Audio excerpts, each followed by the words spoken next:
আসসালামু আলাইকুম ভিউয়ার্স, সবাই কেমন আছেন?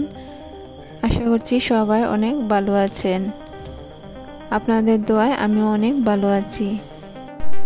প্রতিদিন কুমড়া রান্না করতে করতে খুব বিরক্ত লাগছিল খেতে, সেজন্য চিন্তা করলাম একটু ভিন্নভাবে কুমড়া রান্না করা যাক।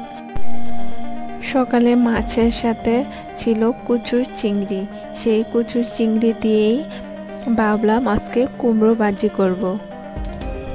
একটু ভিন্নভাবে রান্না করলে খেতেও ভালো লাগবে, সেই জন্য আমি কচুর চিংড়িগুলো ভালো করে পরিষ্কার করে নিয়েছি।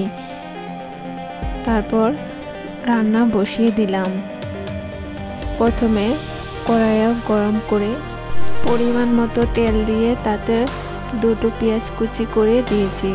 পেঁয়াজগুলো একটু নেড়েচেড়ে ভেজে লবণ, হলুদ, মরিচ, ধনিয়া সব একসাথে দিয়ে কষিয়ে কচু চিংড়িগুলো দিয়ে কষিয়ে নিয়েছি। তারপর সব কষানো হয়ে গেলে আমি দিয়ে দিব কুমড়োটা একদম কচি ছিল, সেজন্য কাটতেও খুব সুবিধা হয়েছে আর রান্না করলেও খুব তাড়াতাড়ি সিদ্ধ হয়ে যাবে। ভালো করে নেড়েচেড়ে আমি 10 মিনিটের মতো ঢাকনা দিয়ে ঢেকে সিদ্ধ করে নিয়েছি। এখন ঢাকনা উঠে আবার একটু নেড়েচেড়ে ঢাকনা দিয়ে আবার ঢেকে দেব। এতে করে ভালো করে সিদ্ধ হয়ে যাবে। আমার ভিডিওটি ভালো লাগলে লাইক, কমেন্ট ও শেয়ার করে দিবেন।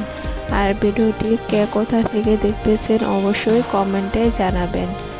আর চ্যানেলে যারা নতুন অবশ্যই সাবস্ক্রাইব করে দিবেন। এদিকে আমার কুমড়োটাও কষানো হয়ে গেছে, তাই অল্প একটু পানি দিয়ে দিয়েছি যাতে কুমড়োটা সিদ্ধ হয়ে যায় তাড়াতাড়ি।